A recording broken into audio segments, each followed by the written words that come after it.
নমস্কার। বাজারে নুনের কোনো অভাব নেই। বিভিন্ন ভ্যারাইটির নুন, নানান রকম নুন। কেউ বলে এর এটা ভালো, কেউ বলে ওর ওটা ভালো। দুনিয়ার অ্যাড, মাথা খারাপ করে দেওয়ার অবস্থা। তো আসল সত্যিটা কি? তো চলুন আজকে নুনেরই গুণ গাওয়া যাক। নুনের প্রধান উৎস সমুদ্রের জলে দ্রবীভূত নুন।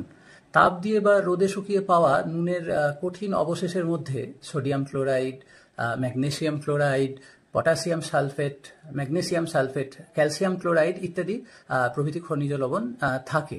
তো একে বেশ কয়েকটি ধাপে পরিশুদ্ধ করে তারপর তাতে পটাশিয়াম আয়োডেট মেশানো হয়, অর্থাৎ নুনে আয়োডিন যোগ করা হয়। আর নুনটাকে ফ্রি ফ্লোয়িং করার জন্য এই বিভিন্ন অ্যান্টিকেকিং এজেন্টসও মেশানো হয়। এই অ্যান্টিকেকিং এজেন্টসগুলো কেমিক্যাল হলেও দে আর অল টেস্টেড অ্যান্ড সার্টিফাইড, আর ভীষণ সেফ টু কনজিউম।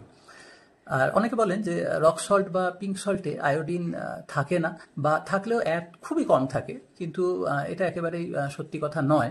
ভারতবর্ষে নুনে আয়োডিন না মিশিয়ে আপনি নুন প্যাকেটজাত আইনত করতে পারবেন না।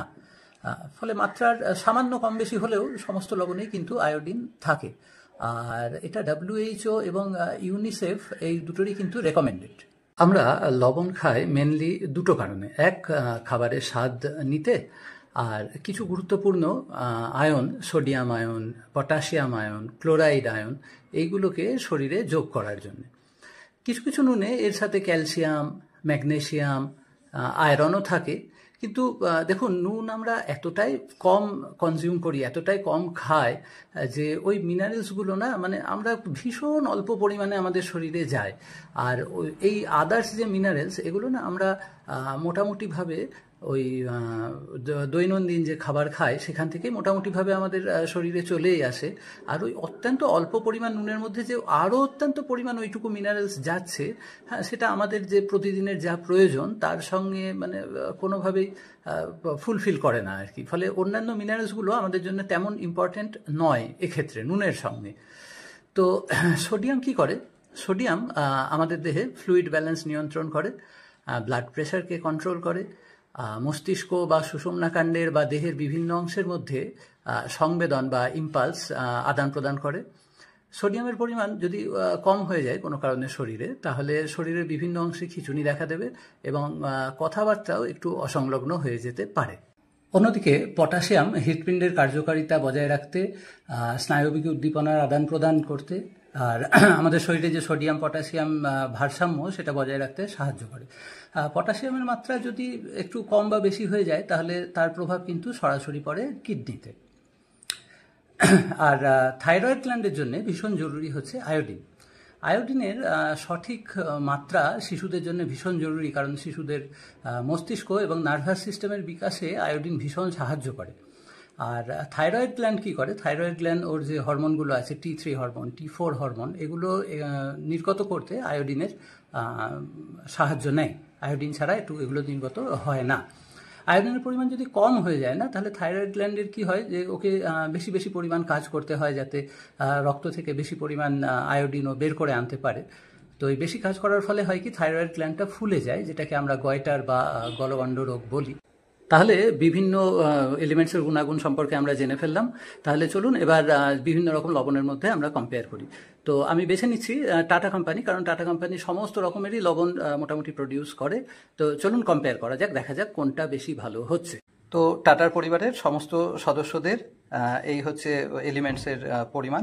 যে হিসেবটা দেয়া হয়েছে, এটা 100 গ্রাম নুনে এই সোডিয়াম, আয়োডিন, পটাশিয়ামের পরিমাণ কত সেটা দেয়া হয়েছে। একটা জিনিস খেয়াল করে দেখুন, যে কেবলমাত্র টাটা লাইট সল্টটাকে আপনি যদি ছেড়ে দেন, বাকি সমস্ত লবণেরই কিন্তু সোডিয়াম এবং আয়োডিনের মাত্রা প্রায় কম বেশি সমান। এর মধ্যে টাটা লাইট সল্টে সোডিয়ামের পরিমাণ অন্যদের তুলনায় বেশ খানিকটা কম, আয়োডিনের পরিমাণও বেশ বেশির দিকেই, আর একই সাথে এতে বেশ ভালো অ্যামাউন্টের পটাশিয়ামও আছে। যদি রক সল্টের কথায় যান, রক সল্টে দেখুন পটাশিয়ামের পরিমাণ বেশি, সোডিয়াম লাইট সল্টের থেকে সামান্যই বেশি, এবং রক সল্টে কিন্তু আরও এর সাথে ম্যাগনেসিয়াম এবং ক্যালসিয়াম থাকে। আয়রন সল্ট নিচে যেটা দেখতে পাচ্ছেন, সেই আয়রন সল্টে কিন্তু আবার একটু আয়রন অ্যাড করা থাকে, যেটা কিনা ব্লাডের যাদের ডেফিসিয়েন্সি আছে হিমোগ্লোবিনের, তাদের জন্য আবার একটু ভালো হতে পারে। যদি আপনি হাই ব্লাড প্রেশারের রোগী হন এবং এই সমস্ত তথ্য দেখে ভাবছেন যে কোন নুনটা আপনার পক্ষে সবচেয়ে ভালো হবে, তাহলে আপনাকে বলি যে কোনো নুনই আপনার জন্য ভালো নয়। হ্যাঁ, তার পেছনে কারণটা হচ্ছে যে আমাদের রক্তে না সর্বদা পরিমিত পরিমাণ নুন থাকে, কিন্তু রক্তের নুনের পরিমাণ যদি কোনো কারণে বেড়ে যায় তখন রক্ত কোষকলা থেকে জল টেনে নেয়, ফলে রক্তে জলের পরিমাণ অনেকটাই বেড়ে যায়, আর তার ফলে ব্লাড প্রেশার বেড়ে যায়। আপনাদের সামনে সমস্ত তথ্যই তুলে ধরলাম, আপনারাই এবার বেছে নিন যে কোন প্রকার নুন আপনার জন্য ভালো। যদি আপনি অন্য কোনো কোম্পানির নুনও ব্যবহার করেন তাহলে সেক্ষেত্রে প্যাকেটের পেছনের এলিমেন্টসগুলোর পরিমাণ দেখে নিয়ে আশা করি নিজেই কম্পেয়ার করে নিতে পারবেন। আর ব্যক্তিগতভাবে যদি আমাকে জিজ্ঞেস করেন তাহলে আমার মনে হয় যে শিশুদের জন্য নর্মাল সাদা নুনই ভালো।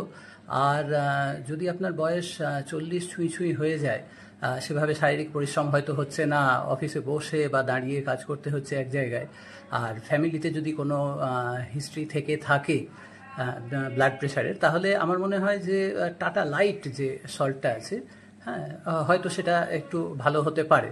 তবে এই লাইট যে ভালো বলছি তার পেছনে আর একটা অসুবিধা আছে, আমাদের স্বাদের জন্য না ওই সাদা নুনটা সবচেয়ে বেশি ভালো। ফলে আমরা যখন রান্না করি তখন ওই সাদা নুনটা আমরা অল্প পরিমাণে দিই, আর বাকি নুনগুলো স্বাদ আনার জন্য আমরা একটু বেশি বেশি করে দিয়ে ফেলি। তো বেশি বেশি করে যদি আমি নুন দিয়ে ফেলি তাহলে তো সোডিয়ামের পরিমাণ সেই বেড়েই গেল। তাহলে নুন খেতে হবে, যদি আমি বেছেও নিই অন্য নুন, তাহলে সেটাও কিন্তু পরিমাণে ভীষণ কম, মানে যতটা আমরা সাদা নুন খাই সেই রকমভাবেই বেছে নিতে হবে। ধৈর্য ধরে শোনার জন্য ধন্যবাদ।